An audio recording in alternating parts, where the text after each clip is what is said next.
Welcome back. Today we're stepping into the Cold War and uncovering the powerful and often overlooked story of USS Galveston, hull number CLG-3, a ship that stood at the crossroads of two naval eras and carried America's presence across tense and uncertain seas. This is the story of transformation, deterrence, and the sailors who lived and worked aboard a floating symbol of technological change. USS Galveston began her life during the final stretch of World War II, originally laid down as a Cleveland-class light cruiser. Designed for a war defined by massive naval engagements and heavy gunfire, her early structure reflected the traditional thinking of the time: speed, armor, and rapid-firing guns to protect carrier groups and strike enemy surface ships. However, by the time the war ended, the nature of global conflict had already begun to shift. The rapid emergence of jet aircraft and long-range weapons meant that future wars would be fought differently, and ships like Galveston would need to evolve or risk becoming obsolete. Instead of being left behind by history, USS Galveston was selected for a radical conversion that would redefine her role entirely. In the late 1950s, she was transformed into a guided missile cruiser, one of the first of her kind. Her conversion placed her in the Galveston class, alongside ships like Little Rock and Oklahoma City. This upgrade replaced much of her traditional gun armament with the Talos surface-to-air missile system, a massive and complex weapon designed to intercept high-altitude enemy aircraft at long ranges. With this transformation, Galveston became part of the Navy's answer to the growing threat posed by Soviet bombers and missile technology. When USS Galveston was recommissioned in 1958, the Cold War was entering one of its most intense phases. The oceans had become strategic chessboards, and naval forces were no longer just fighting ships, they were protecting airspace, deterrence strategies, and political alliances. Galveston's new role placed her on the front lines of this global standoff, where the presence of a single ship could influence diplomatic decisions and reassure allies. Much of Galveston's service was tied to the Pacific Ocean, where American interests stretched across vast distances and potential flashpoints. Operating with the 7th Fleet, she sailed through waters near Asia at a time when tensions were high and unpredictable. The Korean Peninsula, the Taiwan Strait, and the broader Pacific theater all demanded constant vigilance. For the crew aboard Galveston, every radar contact mattered, and every exercise was treated as preparation for a possible real-world engagement. Life aboard USS Galveston was shaped by technology and discipline. The Talos missile system required precise coordination between radar operators, missile technicians, and command officers. Long hours were spent maintaining equipment, running drills, and refining procedures. Unlike the dramatic image of naval combat often seen in movies, the reality was one of constant readiness, where boredom and tension coexisted in equal measure. A single alarm could turn routine watch standing into a moment of intense focus.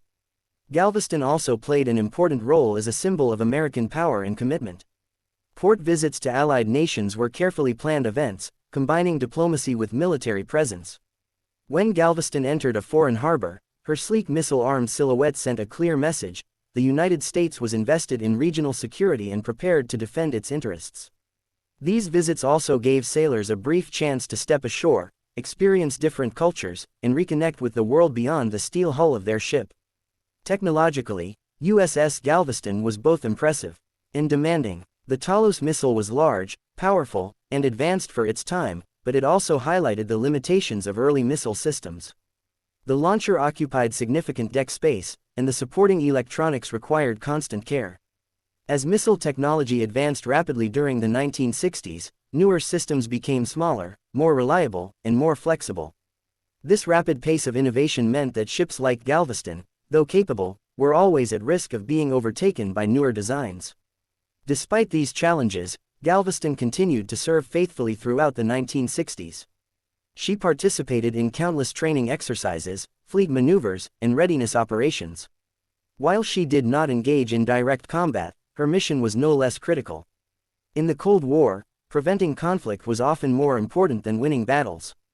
Galveston's presence helped maintain a balance of power, discouraging potential adversaries from testing American resolve. The human side of the ship's story is just as important as her technology. The crew of USS Galveston came from all walks of life, united by the demands of naval service. Friendships were forged in tight quarters, traditions were passed down between generations of sailors, and pride in the ship became a powerful bond. These men lived with the understanding that their work, though rarely visible to the public, played a role in maintaining global stability. As the 1970s approached, the Navy faced hard decisions about its aging fleet. Maintaining older missile cruisers was costly, and their systems were becoming increasingly difficult to upgrade. Newer ships, designed from the ground up with modern missile technology, offered greater efficiency and capability. In this changing environment, USS Galveston's days in active service were numbered. In 1970, after more than a decade as a guided missile cruiser and years before that as a traditional cruiser, USS Galveston was decommissioned. Unlike some of her sister ships, she did not become a museum. Instead, she was eventually sold for scrap, her steel recycled and her physical form lost to time. Yet her legacy lives on in naval history and in the memories of those who served aboard her. USS Galveston represents a crucial moment in the evolution of naval warfare. She was a bridge between eras, carrying the lessons of World War II into the missile age of the Cold War. Her service reminds us that military strength is not just about the latest technology, but about adaptation, training, and the people who operate these machines under immense pressure. Today, when we look back at USS Galveston CLG-3, we see more than a ship that no longer exists. We see a symbol of transition, deterrence, and dedication.